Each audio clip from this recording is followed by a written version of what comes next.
All right, Hal, talk to me about how significant this difference would be, this $1.4 trillion less that the University of Pennsylvania finds Warren's wealth tax would actually garner than what Warren claims. Honestly, I don't know how significant it is because the whole plan is so idiotic, it makes no sense at all. First of all, her plan, she even says, is at least $20 trillion. A lot of people are saying it's $34 trillion for Medicare for all. So we're talking about 10% of what she's trying to do anyway. But the whole math doesn't work from the beginning. And let's just kind of go through this pretty quickly so I can, for the viewers, because think about it this way. She's saying, oh, it's pennies on the dollar. It's not. Let's say someone's worth $6 billion. Let's just hypothetically say they're worth that. It's in the stock of a company that they founded, and it happens to be publicly traded, which is the only way this would work anyway. So they're going to have to pay on that money, just start with the $5 billion above the billion is 6%. They're going to pay $300 million in wealth tax. But to do that, they're going to have to sell stock to raise the $300 million. Assuming they have mostly capital gains inside that, and she's going to raise the capital gains tax back up to the 39.6. Then you're going to add the 3.8% tax on the investment side of it. You're going to add another 14.8% that she wants to add for anything investment income over $400,000. Then you add the California, if you're in California, you add another tax onto that of 13.8. You're at 70% cap gains tax.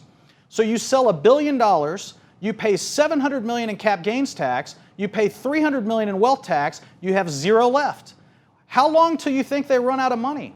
You're looking at 5 years, you're going to sell 60 to 70% of the company. I love this math. This is why we have you on the show. It makes zero sense. Elizabeth Warren, by the way, I want you to respond to this too. Elizabeth Warren claims that this analysis of her wealth tax was not done correctly. She says they didn't actually analyze my wealth tax. Take a listen to her saying this. Senator, what do you make of the University of Pennsylvania report out this morning on your wealth tax, on the estimates? They say yours are way too high. Right. Well, they didn't actually analyze my wealth tax.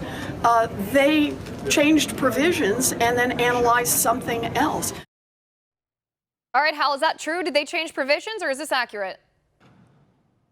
No, they didn't change any provisions. I mean, her economists and she's not in the real world. She's an academic.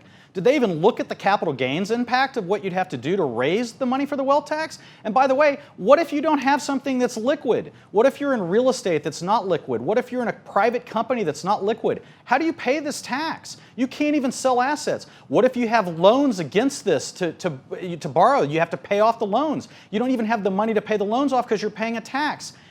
None of it makes any sense at all. It's not real world. In fact, Europe gave up on it. France already quit the wealth tax. Last year they quit it because so many millionaires had fled the country. You had in 1990, you had about a dozen European countries trying this. I think there's 3 left. It doesn't work, and yet we're trying to go back to that. Look, the real world is this. People will avoid taxes if they can, and people will not commit to provide, financing for businesses if they look out and see all it's going to do is be taxed away. They're not going to risk capital to do it. Think of all the jobs that'll be lost just to sell businesses to pay taxes. What do you think happens to employees when that happens? I mean, the whole thing is complete and total fantasy.